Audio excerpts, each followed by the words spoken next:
उत्तर प्रदेश का रायबरेली और अमेठी शहर हमेशा से कांग्रेस का गढ़ माना जाता रहा है। 2019 में सोनिया गांधी ने रायबरेली से चुनाव लड़ा था। इस बार के चुनाव में ये कयास लगाए जा रहे थे कि यहां से प्रियंका गांधी चुनाव लड़ सकती है, लेकिन ऐसा नहीं हुआ। प्रियंका की जगह अब इस सीट से राहुल गांधी चुनाव लड़ रहे हैं। इस निर्णय से कांग्रेस समर्थक भी हैरान है। वहीं प्रियंका गांधी को लेकर पहले ही उत्तर प्रदेश के गाजियाबाद में पूर्व कांग्रेस नेता आचार्य प्रमोद कृष्णम ने भविष्यवाणी कर दी थी कि प्रियंका को इस सीट से टिकट नहीं दी जाएगी, क्योंकि पार्टी के अंदर उनकी कोई इज्जत नहीं है। उन्होंने रायबरेली लोकसभा सीट से कांग्रेस नेता राहुल गांधी की उम्मीदवारी पर निशाना साधा है। आचार्य प्रमोद कृष्णम ने कहा कि उन्होंने पहले ही कहा था कि राहुल गांधी प्रियंका गांधी वाड्रा को चुनाव नहीं लड़ने देंगे। उन्होंने कांग्रेस पार्टी पर आरोप लगाया कि प्रियंका गांधी के खिलाफ परिवार और पार्टी में बहुत बड़ी साजिश चल रही है। राहुल गांधी को लेकर उन्होंने आगे कहा कि राहुल को अगर अमेठी से चुनाव नहीं लड़ना था तो उन्हें प्रधानमंत्री नरेंद्र मोदी के खिलाफ वाराणसी से चुनाव लड़ना चाहिए था। सुनिए आचार्य प्रमोद ने क्या कहा। देखिए, राहुल गांधी जी को अमेठी लड़ना चाहिए था और अमेठी से भागना कांग्रेस के पूरे कार्यकर्ताओं में ये मैसेज जाएगा, पूरे देश में ये मैसेज जाएगा कि जो आदमी रोज नरेंद्र मोदी को चुनौती देता था, रोज अपने कांग्रेस के कार्यकर्ताओं से कहता था, रोज देश की जनता से कहता था डरो मत, डरो मत, वो खुद डर गया। मुझे लगता है कांग्रेस का दुर्भाग्य है। अनुराग ठाकुर ने कहा है कि राहुल गांधी अब रायबरेली और दोनों जगहों से वायनाड से भी इलेक्शन हारेंगे। देखिए, मैंने बहुत पहले कहा था कि राहुल गांधी अमेठी चुनाव नहीं लड़ेंगे और मैंने ये भी कहा था कि वो प्रियंका गांधी जी को भी चुनाव नहीं लड़वाएंगे। आप मेरी बाइट, मेरे ट्वीट्स देख लीजिएगा। और प्रियंका गांधी के खिलाफ पार्टी में और परिवार में एक बहुत बड़ी साजिश हुई है। पार्टी और परिवार की साजिश की शिकार हुई है बेटी। पार्टी और परिवार की जो साजिश है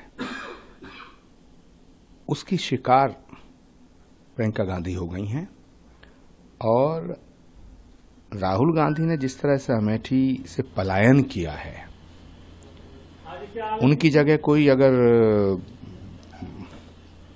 कोई और नेता होता जो अपनी क्रेडिबिलिटी और एक्सेप्टेबिलिटी को ध्यान में रखते हुए फैसला लेता, तो अगर राहुल गांधी को अमेठी छोड़ना था तो फिर तो बनारस मोदी जी के सामने लड़ना चाहिए था। राहुल गांधी की चर्चा आजकल पाकिस्तान में भी हो रही है, उनकी खूब वाहवाही हो रही है। पाकिस्तान हिंदुस्तान का दुश्मन मुल्क है, पड़ोसी भी है लेकिन दुश्मन मुल्क है। पाकिस्तान वो मुल्क है जिसने हमारे कितने ही जवानों को शहीद किया है। पाकिस्तान वो मुल्क है जिसने हिंदुस्तान की बर्बादी का ख्वाब देखा। मोहम्मद अली जिन्ना से लेकर के और नवाज शरीफ तक, इमरान खान तक, हिंदुस्तान की बर्बादी का ख्वाब देखने वाले ये पाकिस्तानी अगर राहुल गांधी की तारीफ करते हैं तो जाहिर सी बात है कि हर हिंदुस्तानी, हर देशभक्त के दिमाग में एक सवाल खड़ा होता है कि ये रिश्ता क्या कहलाता है।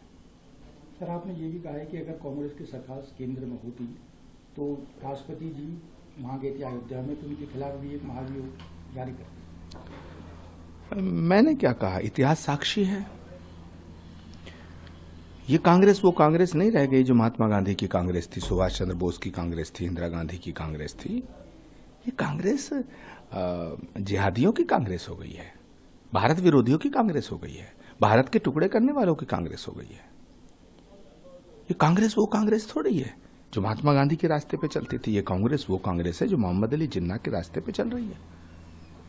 सर, अधिकांश लोग कांग्रेस छोड़कर अब जा रहे हैं, तो क्या लगता है कि फ्यूचर किस तरीके से दिख रही है कांग्रेस का आने वाले समय? पहली बात तो ये कांग्रेस रही नहीं है, तो अब इसे खत्म हो जाना चाहिए। जो पार्टी, जो पॉलिटिशियन, जो पॉलिटिकल पार्टी, जो ऑर्गेनाइजेशन देश के खिलाफ हो, उसे देश में नहीं रहना चाहिए। तो मुझे लगता है कि कांग्रेस जिस रास्ते पे चल दी है वो पलायन का रास्ता है, वो देश विरोध का रास्ता है। जो भारत की बात करेगा वो कांग्रेस में नहीं रह सकता, जो राम की बात करेगा वो कांग्रेस में नहीं रह सकता, जो सनातन की बात करेगा वो कांग्रेस में नहीं रह सकता, जो हिंदू की बात करेगा वो कांग्रेस में नहीं रह सकता, जो भारत की संस्कृति सभ्यता की बात करेगा वो कांग्रेस में नहीं रह सकता। तो जिस कांग्रेस में भारत को चाहने वाले नहीं रह सकते, जिस कांग्रेस में देशभक्तों के लिए कोई जगह नहीं है, तो माफ करना, देश में भी कांग्रेस के लिए जगह नहीं है। टाइम्स नाउ नव भारत डिजिटल की रिपोर्ट।